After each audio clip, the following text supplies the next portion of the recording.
Jai Radha Madhav Kunj Bihari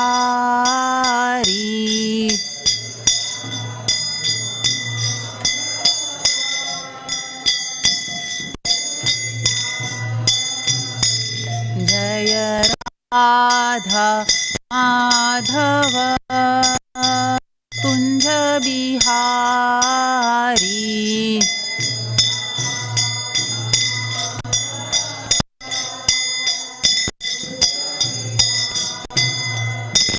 Jai Gopi जनवल्लभा Jai Girivardhari Jai Girivardhari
blissful platform.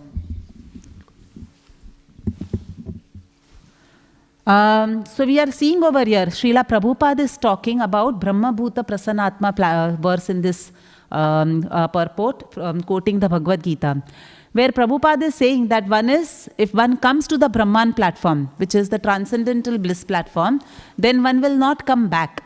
However, Prabhupada also is giving a warning.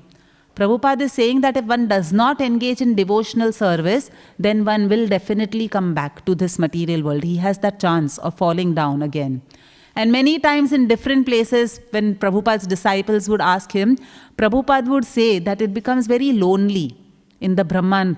When somebody attains that self-realization of Brahman, it's good that there is all Shanti and peace, but it can become very lonely because soul is part and parcel of Krishna, and soul is Satchidananda Vigraha, Satchid and Anand as well. So he is used to actively being engaged in service. And over there is no activity for the soul, and therefore it can get boring. And Prabhupada said that then one can fall down. Over there, they cannot sustain themselves without any devotional service and active engagement of their senses in Krishna's, for Krishna's pleasure. In fact, Prabhupada would often give examples of people who, he said that when these people, when very elevated personalities achieve the Brahman platform,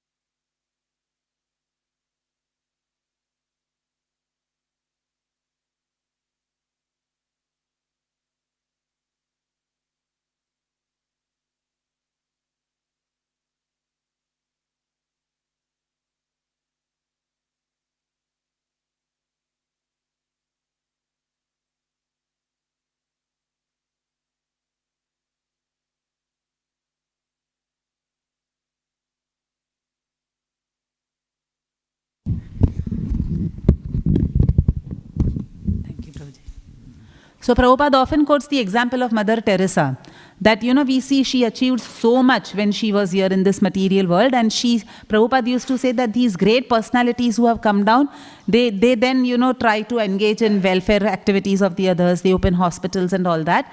But the message is that what Prabhupada is telling us very strongly in the purport is that even at the platform of Brahman, one is not assured that they will not come down. And Prabhupada is establishing the supremacy of bhakti over all other processes.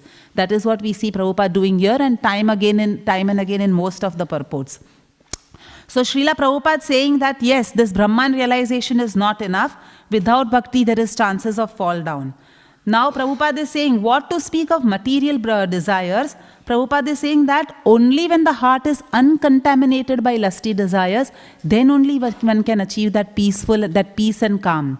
If their heart is completely agitated by material desires, it's very difficult for them to achieve that peace and calm.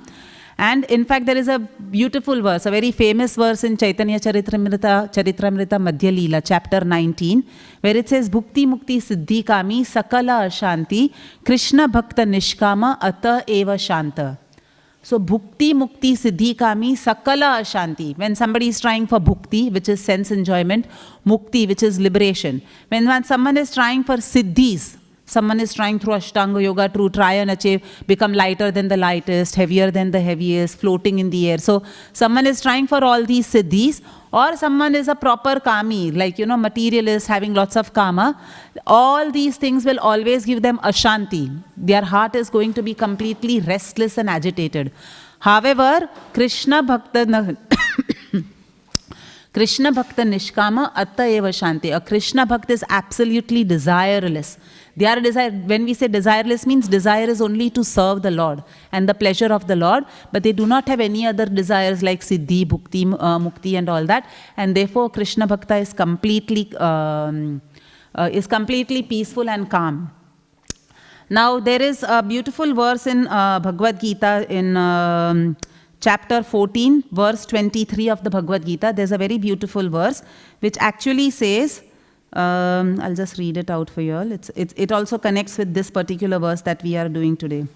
It says, Sama dukha sama swastha sama loshtashtama kanchahana tulya priya priya dhiras tulya nindatma samshrutaha. What does that mean? Prabhupada translates that one who does not hate illumination, attachment, delusion when they are present or long for them when they are absent. One who is unwavering and undisturbed through all these reactions of material qualities, remaining neutral and transcendental, knowing that the modes alone are active, and one who regards happiness and distress alike and looks upon everything equally, whether it's a lump of matter or it's actually a treasure of gold. He looks upon everything equally and he considers everybody his friend. Tulya mitrartha. He considers everyone his friend as well. That such a person is actually situated in true happiness.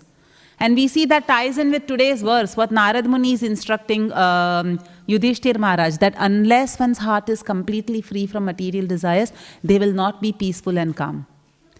Now we see that in Kali Yuga, it is extremely difficult, this particular thing, to work on first freeing the heart from material desires and then becoming peaceful and calm is very difficult because first of all, we are in the material world. The nature of the material world is it will pull us towards sense enjoyment. That is the work of Maya.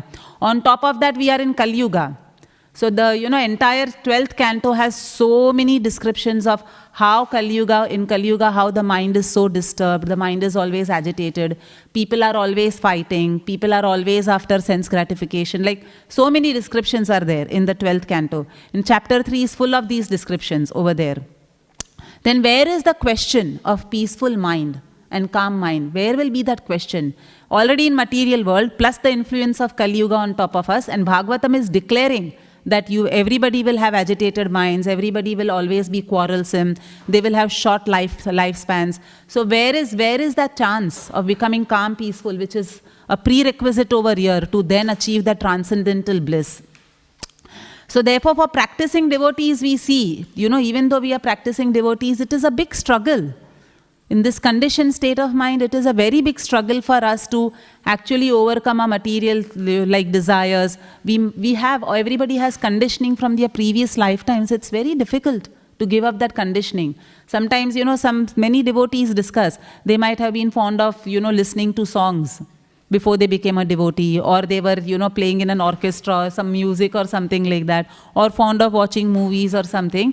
And it's very difficult to, even when they are in devotional life, actively engaged in devotional service, doing services, but we still see that conditioning keeps coming up sometimes. And we have to struggle really hard, like almost swimming against the current to then get that conditioning and, control the urges of the senses. So we see in Kali Yuga, it's very difficult.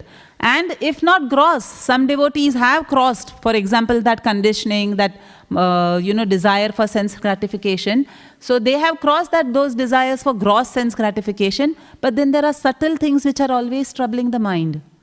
And subtle things is lust, greed, envy, like Krishna is saying in this 14th chapter, verse 23, he's saying that, people are just getting disturbed by all this, and unless one is equipoised in the face of envy, hate, distress, illumination, light, everything is, when one is completely detached, only then one will be able to experience true joy and happiness.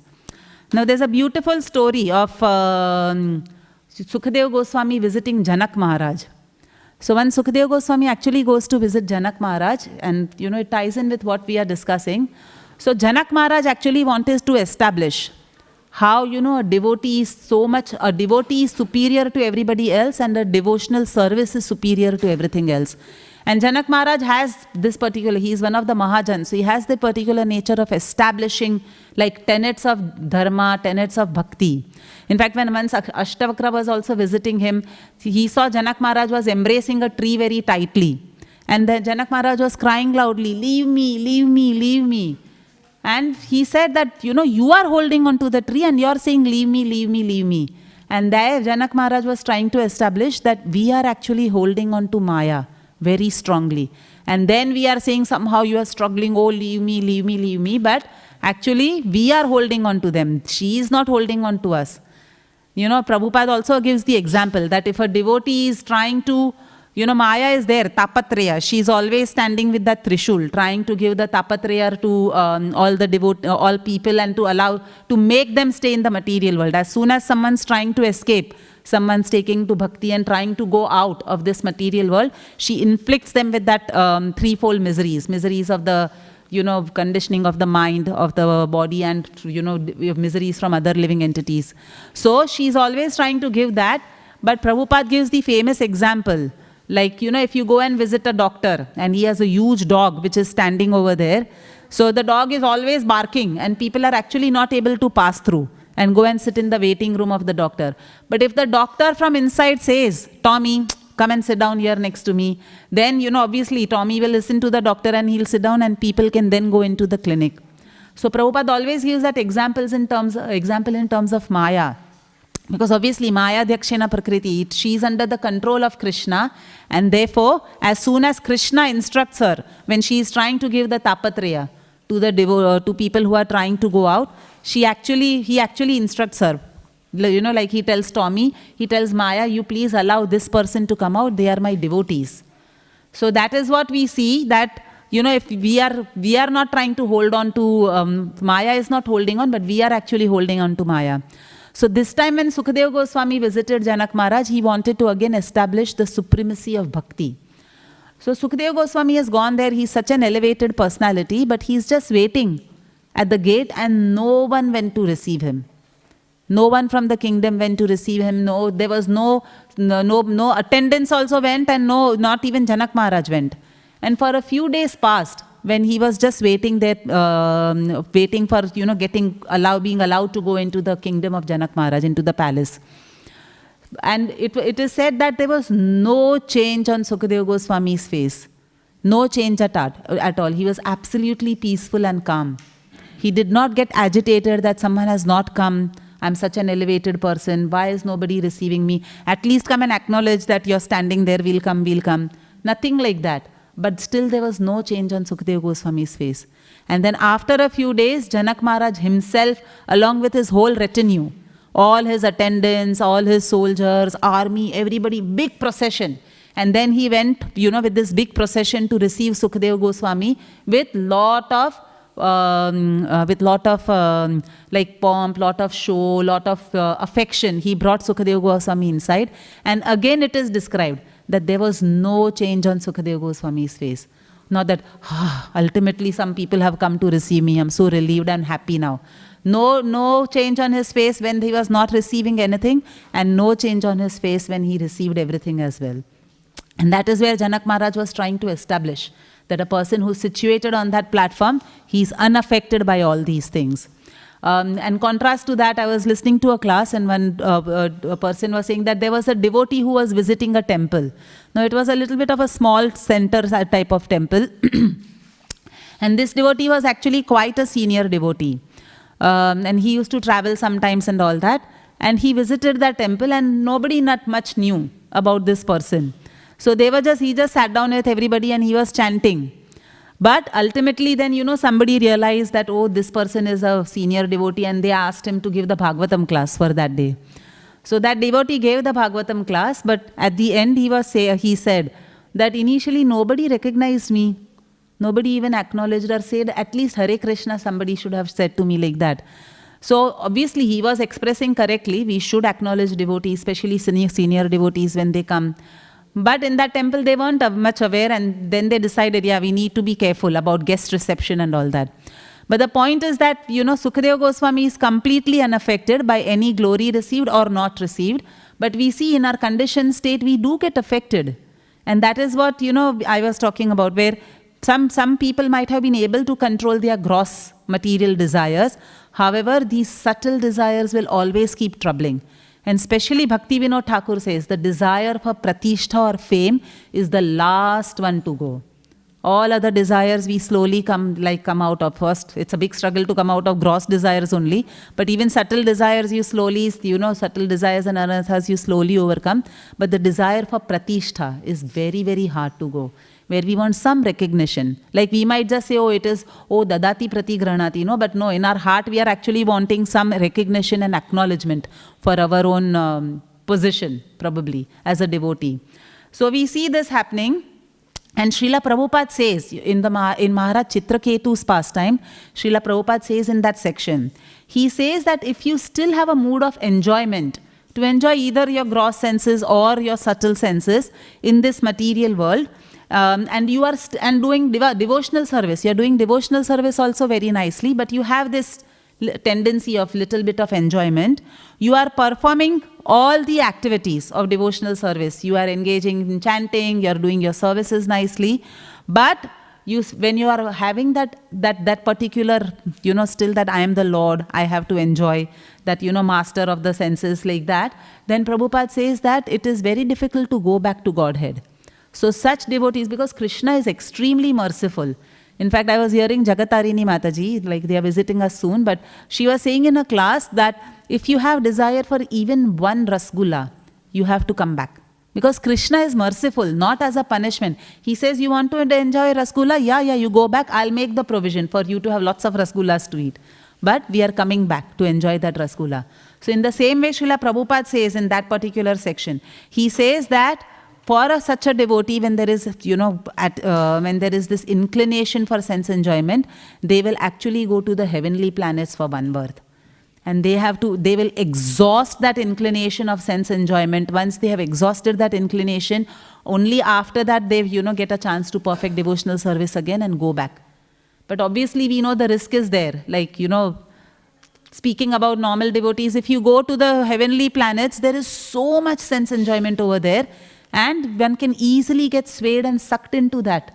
Then where is the, not much distress is there. Obviously there's just birth and death, but not much distress is there. And then nobody might feel like coming back from that platform. So then where is the, that urgency for devotional service will come. In the earthly, that is why it said the earthly planets is the best to do devotional service, because we have a good balance of happiness and distress. Hellish planets, complete distress. Everybody is suffering over there. Heavenly planets, everybody is enjoying. So again, both sides, not much motivation. Like if you're too much in distress, you're just trying to come out of the distress. If you're too much in happiness, you forget about the goal of life. And therefore, this earthly planet is the best, because we have a dose of both. And therefore, when we get some happiness, but again we get distress, and that makes us open to the fact that there is something beyond this duality of happiness and distress, and I need to search for that particular goal of my life. So in fact, Maharaj Chitraketu's own example is there. Like we know how he was very distressed when his son died. Narad Muni and Angira Muni came and then preached to him. He was given a very beautiful mantra by Narad Muni to chant. In fact, he was given the position of a Vidyadhara after that. And he was given that position to enjoy. It was a byproduct of devotional service that was given to him. But thankfully, Maharaj Chitraketu was a very elevated personality. In fact, he had darshan of Lord Sankarshan, personal audience with Lord Sankarshan. So he was a very elevated personality. He did not get swayed away by the benefits of being a Vidyadhara. And we can see that from the example where he was completely fixed in devotional service. He was completely, his focus was always the Supreme Personality of Godhead, and we can see that from his conversation with Mother Parvati. We know how he did not mind even getting that particular curse from Mother Parvati. He said it's fine. And then Lord Shiva speaks that famous verse. He says that whether devotees are in hell or heaven, they don't care. O Parvati, you fail to recognize this particular devotee. So like that, Maharaj, and then he got the birth of the demon, but still he was in full consciousness of the Lord, and he actually went back to Godhead after that particular lifetime. So we see that every time there is, this enjoyment mentality is there, there is some facility which will be given by Krishna for that enjoyment. And Srila Prabhupada says, what to speak of material enjoyment, even if you reach the Brahma Bhuta platform, there is still a chance of coming down from that particular platform, because there the sense of enjoyment has probably gone away, but there is no active engagement for the senses, and therefore there is chance of coming down. So actually we see that with bhakti process, with bhakti or devotional service, the process gets reversed. So over here we can see Srila Prabhupada, as he has written in the translation, that only when one's consciousness is uncontaminated by material lusty desires, then one becomes calm and peaceful, then one becomes situated in transcendental bliss, then there is no chance of him returning. So what is the prerequisite or the condition? That someone has to work hard on first making their heart free of the contamination of lusty desires. But if we see bhakti process is completely reverse, we don't have to work hard. through any other yoga processes. We don't have to work hard to make our heart free from any lusty desires. You start the bhakti process and automatically these things will follow. So, all the other processes are pretty long. Like the process, for example, over here to get rid of material desires, they are pretty long and cumbersome processes.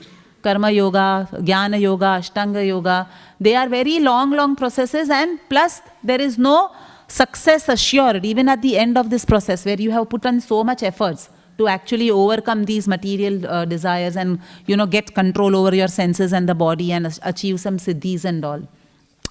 But with bhakti yoga, the process is reversed. You are first taking to bhakti, and with the process of bhakti, automatically everything is getting purified from the heart.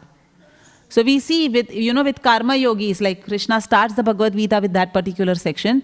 With karma yogis, they have to work hard. Obviously, karma yogis means they want so much of material sense enjoyment, and they have to work hard to then get rid of that material sense enjoyment. And what does Krishna suggest for the karma yogis? He says, yat karosi, yad asnasi, yad duosi dadati yat tapasyasi kaunture, tad kurushmema madarpanam. He says that whatever you do, you surrender that unto me. Whatever work you do it as an offering to me. So ultimately, what is Krishna suggesting to a karma yogi as well? Krishna is suggesting that you bring in bhakti, only then there will be success in this particular endeavor of yours. So we see ultimately karma yoga has to result in bhakti for it to become successful, for the result to come of that particular process. Same with jnana yogis. What does Krishna say for the jnana yogis? Krishna says, bahunam janmanamante jnana vamam prapadyante. Okay, so he is saying that after thousands of births, a person who is in full knowledge of me will surrender unto me. And Srila Prabhupada explains there in that section.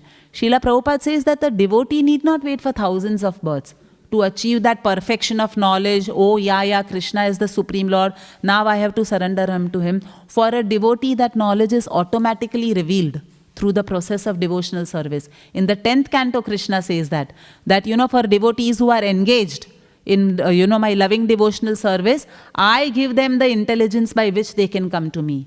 So Krishna from within our heart is giving us the intelligence and the knowledge how to achieve him. And in that matter, very beautiful example which often we have heard of Chaitanya Mahaprabhu visiting South India, and that time he sees that Brahman reciting the Bhagavad Gita, but he was not chanting the mantras properly because he was not a very educated Brahman, but he was profusely crying, looking at just the picture. And Chaitanya Mahaprabhu goes and asks him that, why are you crying so much? Do you know the whole Bhagavad Gita? And he said, I don't know much because I'm not a scholar in Sanskrit. I have not studied much. So I don't know too much about this, but my Guru Maharaj instructed me I should read Bhagavad Gita every day. And then Chaitanya Mahaprabhu asked, then why are you crying? And he said that just looking at how Krishna has become Parthasarthi, he's going to drive Arjuna's chariot, and how he has become the servant of the servant over here, just with that attitude of serving his devotees, that is making me cry. How merciful my Lord is. So we know how Chaitanya Mahaprabhu then embraces that Brahmana, and he says, you have realized the most, deepest import of the Bhagavad Gita. So we see like Krishna from, if we are, one is engaged, that verse in Bhakti Shastri exam also we have, that question that what is how has your faith gone up in the process of bhakti when you hear this sentence by Krishna. So we see our faith goes up because we get so much hope. Sometimes when we see, all these big verses and all that, not everybody has the inclination to read verses, to memorize them, to understand the purports and all. But it gives us hope that you actively engage in devotional service very sincerely, and Krishna will give you the intelligence by which to come to him. Krishna will guide you from within. You need not worry at all. He is there to give you that knowledge. And that is exactly what Prabhupada says when, Krishna says for the Jnana Yogis, Bahunam Janmanamarte. We don't have to wait for thousands of births. We don't have to wait to, reach that culmination of knowledge. Oh, yeah, Krishna is supreme. We don't have to do that. Automatically, Krishna himself will guide us towards him. As far as Ashtanga yogis are concerned, what does Krishna say for them? Because Ashtanga yogis try so hard. Very, very, very. It's not even recommended for Kali Yuga now, but very, very, very hard process They have to really have control over their senses, give up eating, give up drinking, go to the forest and meditate for thousands of years, and then they will get the realization. And what does Krishna say for Ashtanga yogis? In fact, for all yogis, he says, yoginam api sarvesham, madgatin antaratmana. So Krishna says that, and then he starts the Bhakti Yoga section. The 6th chapter he concludes by saying that particular verse, and then he says that, of all the yogis, one who surrenders to me is said to be completely united with me in love. So we see the 7, then Krishna talks about Bhakti Yoga section. So we see that culmination of even Ashtanga Yoga, Karma Yoga, Jnana Yoga, Krishna is again saying that and stressing that it is Bhakti. So unless these processes result in Bhakti, they come, people who are following this process come to the platform of devotional service, they will not be able to see the success of their endeavors. And that is what we see over here. In fact, there is a beautiful verse in this particular regard, where we see that actually people are trying. They are trying so much, like, in the material world, especially in Kali Yuga, we see that there is so much of economic development. We see so much progress, technological progress is there. So people are trying to somehow make themselves happy. And they are searching for happiness externally. We are trying to search for happiness from technology. We are trying to search for happiness probably from relationships. We are trying to search for happiness in different ways. But ultimately all endeavors are completely ruined. In fact, there's a nice pastime about this. There was actually a person who was looking for treasure here and there. Like, he was told by his ancestors that there is some treasure we have kept for you. So he takes out all those old, ancient maps, and he goes looking for the treasure here and there. And in that pursuit of treasure, he's traveled so much, and he dies in the pursuit. Somewhere he has died in some land. And people in his place, in his hometown, come to know. So they go and actually bring him back from that place, wherever he had died. And they said, okay, we'll have to now at least give him a proper burial. He has died so far away from his hometown. So they, in the courtyard of his house, they start digging to give him a proper burial. And when they dig, the treasure is found over there. So, the point is we go looking for this happiness and so many places, but ultimately, like economic development, sense gratification, we think all these things will make us happy. But ultimately, the happiness is inside us. The happiness is where we have a pure, clean heart and we are experiencing the love of Krishna, of, the pleasure we get from serving Lord Krishna, of devotional service. And that is there within us. It was in his courtyard, own house courtyard, but he went looking all over the land for the treasure. So there's a very beautiful verse. It is from the Hitopanishad. It says, Vidya dadati vinayam, vinayad yati patratam, patrava dhanamapnoti, dhanad dharman tata sukham. The meaning is that, so knowledge makes one humble. Vidya dadati vinayam. So knowledge brings humility in one person. And what happens because you realize, the importance of knowledge, the importance of, studying and all that. And what does that humility do? The humility brings worthiness in that particular person. And once worthiness is there, it will create automatically wealth. Because you are already worthy, so it automatically creates wealth and enrichment, and that enrichment leads to the right conduct, to conducting yourself according to dharma, and that will ultimately lead to, last line, it says, dharma tata sukham, and then one will get happiness from having the right conduct and following dharma properly. So we see that there is stress about vidya, that once one gets vidya, because people after economic development, we have, nowadays we have credit cards, not even credit cards, like people don't carry cash because somebody can steal it away, so we have credit cards. But now even more advanced version, everything is on the phone. You can just scan your phone and you can pay for things. So we try to protect our wealth so much because anybody can take it away. Somebody can come and steal it. Even then, right now the biggest problem banks are facing is all these online frauds that happen. That's the biggest problem. Cyber security is one of the biggest things the challenge which banks are actually trying to overcome. So somehow or the other, people are still finding ways to steal your wealth. And therefore it is said, this particular verse means, Vidya dadati vinayam. So, you invest rather your time in knowledge, because that will actually give you humility, that will give you worthiness, and that will help you then attain that wealth which you are anyway looking for. So nobody can steal the education that you have had. Nobody can steal that humility. Nobody can steal that worthiness, that capability you have generated by working towards it. So that is why we see over here, we see that everybody is striving, like karma yogis are striving for all this economic development, jnana yogis are striving for, perfection through jnana, and then ashtanga yogis are trying for perfection through different asanas and, difficult processes of going into the forest and all. But if they are not culminating in bhakti, then it's going to be very hard for all of them to achieve that perfection. So we see that these three processes are very difficult by themselves, but once, the bhakti process is added to it, then they become easier to do. But, so they are dependent on bhakti for their success, whereas bhakti is completely independent.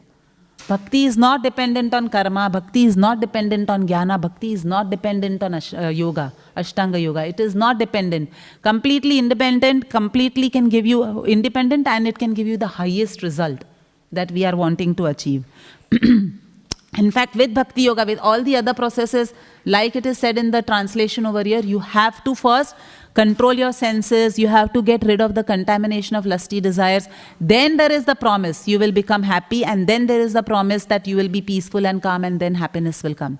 However, with Bhakti Yoga, we don't have to separately endeavor at all.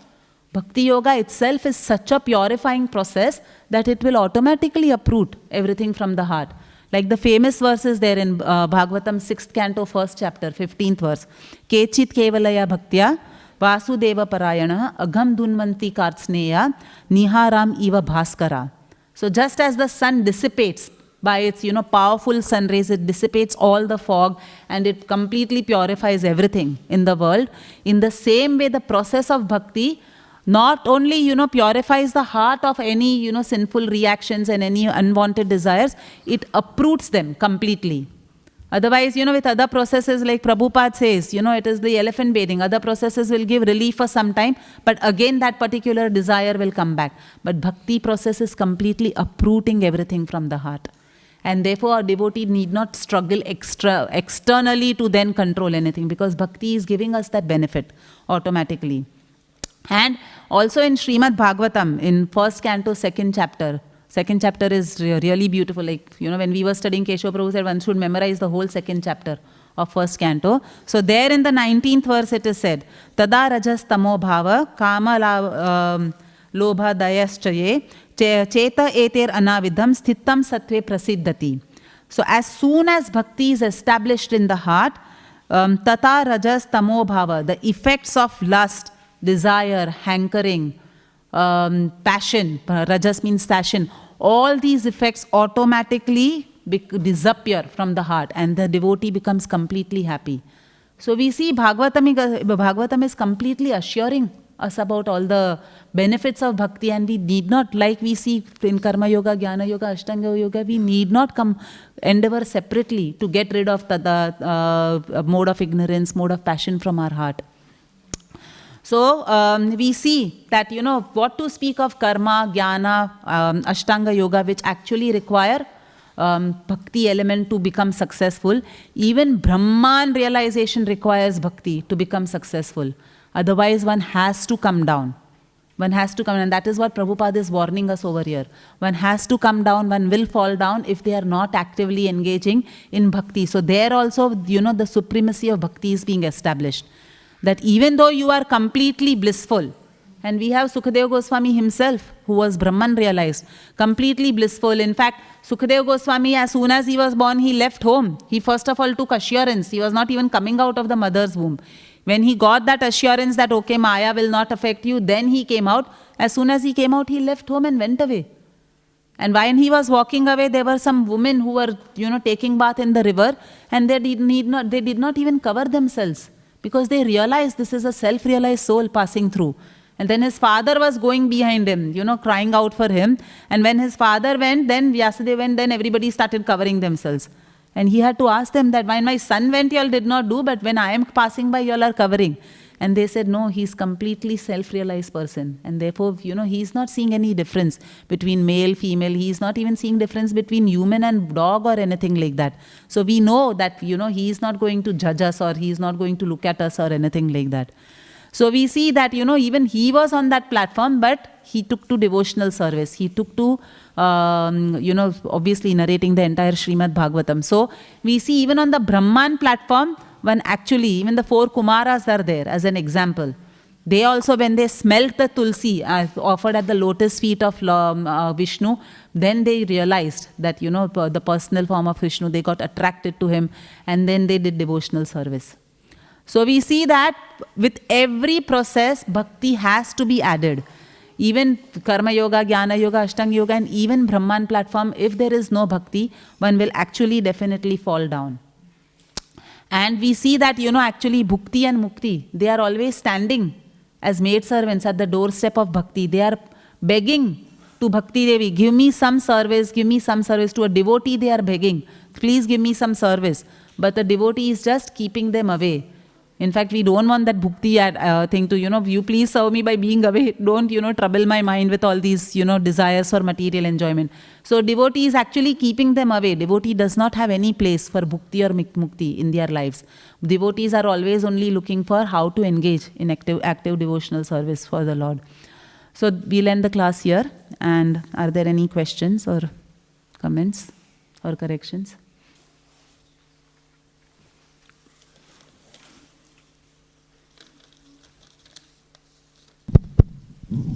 Prabhu, a devotee goes to a heavenly planet by following bhakti.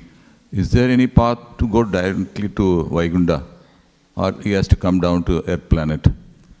So yes, like I was saying, from the material world, from the earthly planet, that's the best way to go back.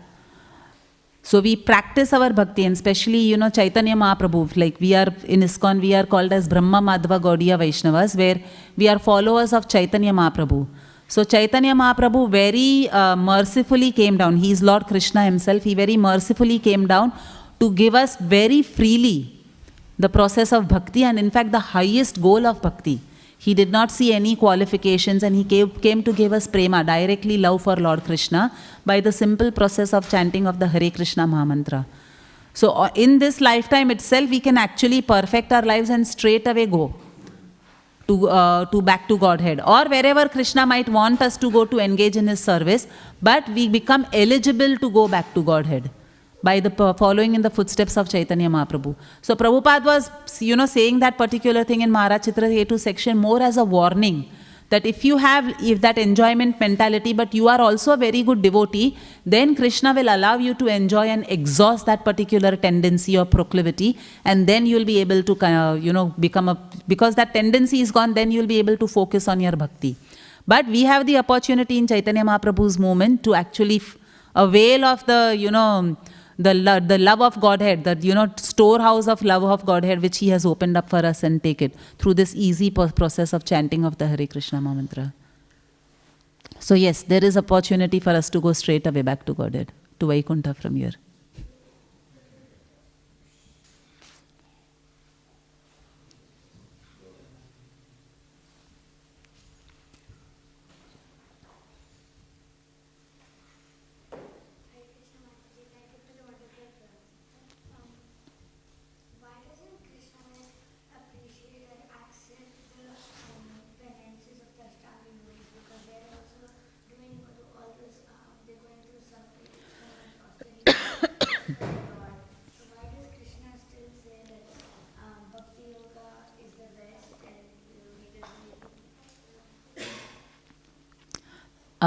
So why does Krishna does not appreciate the hard work of the Ashtanga yogis, but he keeps saying Bhakti Yoga is the best?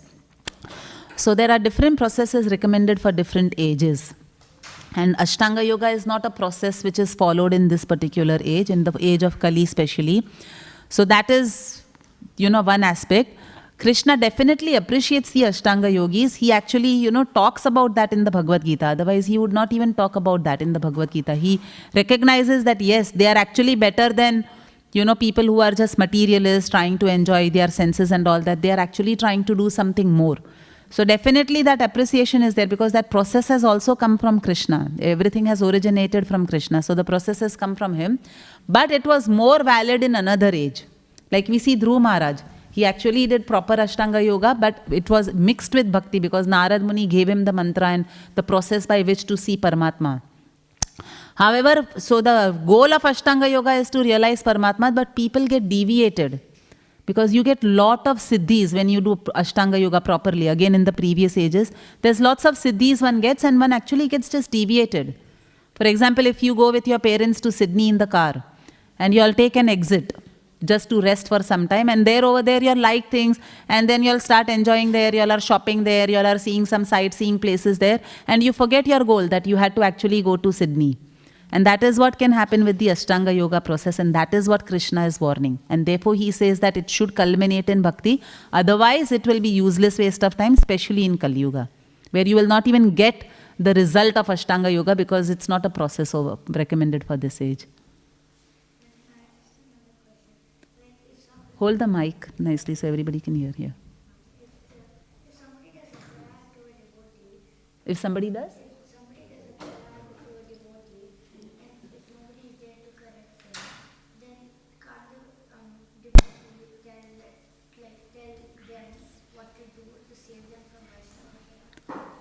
Who should tell whom? If a devotee does aparadh, then who should tell him? Can't the devotee tell that do not do this, like, Vaishnava say, don't speak properly. So if one devotee does not speak properly or does Vaishnava aparadh to another devotee and there's nobody else to correct, the person to whom they did the aparadh should tell him? Yes, so it also depends on your relationship with that particular person who's committing the aparadh. If you have a relationship with them where they will accept what you are saying, the correction that you are giving, then yes, you should say. Otherwise, it is better to approach someone who has a relationship with that devotee, whom they will listen to and whose authority they accept, and then tell them that, this devotee has a tendency to do like this. Better to tell them to, not do this particular aparadh. So it depends on your relationship. But yes, if you have that relationship, then you can actually approach that devotee confidentially and, correct them that, oh, I did not, this particular thing might hurt somebody else. So you have to be careful what you did just now. Yeah.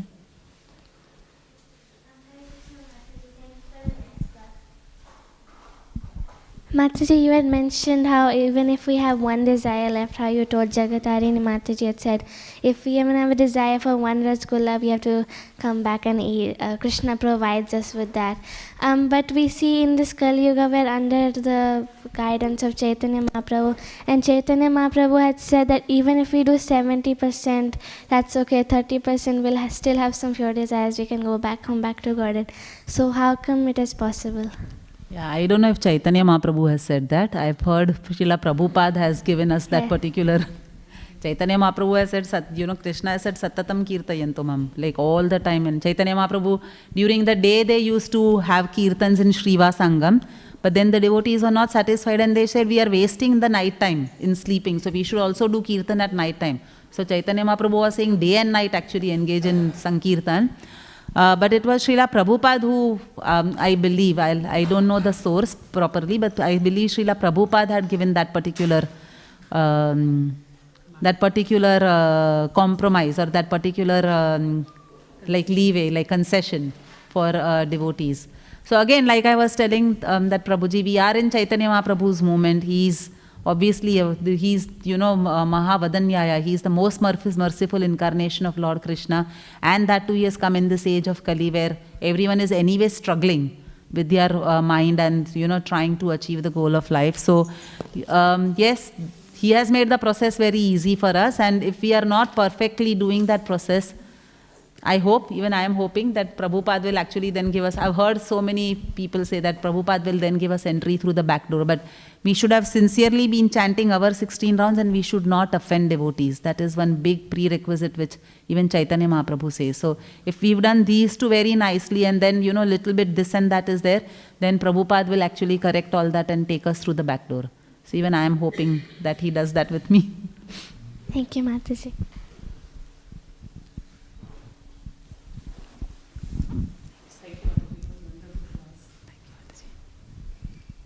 Thank you, Mataji, for the nice class. I heard all your class online, and I think that the first part was there was no sound. So if you've covered for this, so I'm sorry. But I just was wondering, because you were talking about the recognition and fame. And I was wondering, like, what is the difference between wanting to be recognized and wanting to be encouraged? Wanting to be recognized and wanting to be encouraged. Like not wanting to be encouraged, like needing encouragement. So it is always said by devotees that in devotional life it is, good to be honest about what level we are at in Krishna consciousness and in terms of our progress, our advancement, our realization. It is better to be honest rather than imitate somebody else. So otherwise, it is said we will not be able to, if we try to imitate somebody else who's, let's say, very pure, we will not be able to sustain that purity for long. Because we are what we are with our anarthas, our conditioning, we are what we are at this stage in our life. But at least we are in the hospital trying to get treated. So we have hope that I am there to get treated, but right now I am more sick than the other person who's, got treated much more or faster or, whatever. So it is better to be honest with ourselves and with our heart. And if we have that particular that expectation that, some senior devotee should encourage me when I do some service and all that, it's okay. It's okay. Like, it's okay to have that. But it should not become that if we don't get that encouragement, then it becomes a big problem in our devotional life and it starts us, making us come, because then we have that expectation, oh, nobody encouraged me, and we might do some aparadh because of that. So that it should not start becoming a blocker in our devotional life. But if we have that particular need, that, I need that appreciation or encouragement when I do some service, and it makes us happy, and that is what is dadati pratigranati. However, when I said that in that name of that, we should not start, not then, doing service or doing service only with that particular expectation that people should appreciate me, and we are looking around for that particular appreciation, then it starts becoming a blocker. But as devotees, again, we can take the reverse thing as well. Like, just as we are recognizing, oh, we might want to be encouraged, maybe we can show a lot of encouragement to others. We can actually start giving it out, and automatically it will spread a good positive atmosphere in the devotee community where everybody is encouraging and appreciating each other. So we can be that change which we want in others for us. So that can also help us. In fact, it always says that condition yourself to receive happiness in giving, not receiving. Because then you will never be disappointed. Because when you're receiving, you're getting happy because of giving to others, who can stop you from giving? But if your happiness is conditioned to receive from others, then you will be disappointed because they might not give whatever we want. So maybe we can start doing that a lot, encouraging others and all, and we'll see it will come to us as well. But it is not good to then suppress that desire artificially. That's what I was saying. Like, we should live according to our purity and what level we have advanced in bhakti. Automatically, one day you might not want that desire at all. It might go because bhakti is purifying. But right now, if we have that desire, then yes, we acknowledge it. Thank you very much. If we once Stay in the mic. If we desired it once, but now it is gone, so do we still have to have that, come back to have that desire fulfilled, or it's gone then, or we suppressed it and we will not? So generally we don't, even when we are talking about devotees, we never judge them for their previous lifetime, like previous conditioning or what they were before they have become devotees. We never judge them on that. So similar to that, if we had something in the past, because all of us are on the path of devotional service, going towards, progressing towards, becoming a pure devotee and getting love for Krishna in our heart. So obviously there are many milestones we will keep crossing. And, Anartha Nivritti is one of the milestones. After that, Nishtha, Ruchi, Asakti, all that comes. So then already if you've reached that, but this has completely gone, then you will not get penalized why you had it in the past. But if it sprouts back, like Bharat Maharaj's example, it sprouted back. That even on the Bhava platform, he got that desire to, save that deer, and then, obviously deer, and he went in that consciousness. So if it sprouts back, then it will become a problem. But if we have given it up, then we won't be penalized for the past. Thank you, Mataji. Anybody else? Any questions, comments, corrections? Okay, we'll end the class here. Granth Raj Śrīmad Bhāgavatam ki, Srila Prabhupada ki. Jai Nitai Gaur Premanande.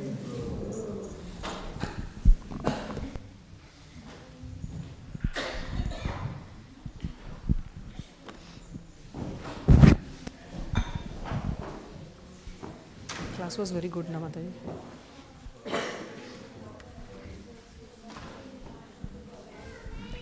The most effective will be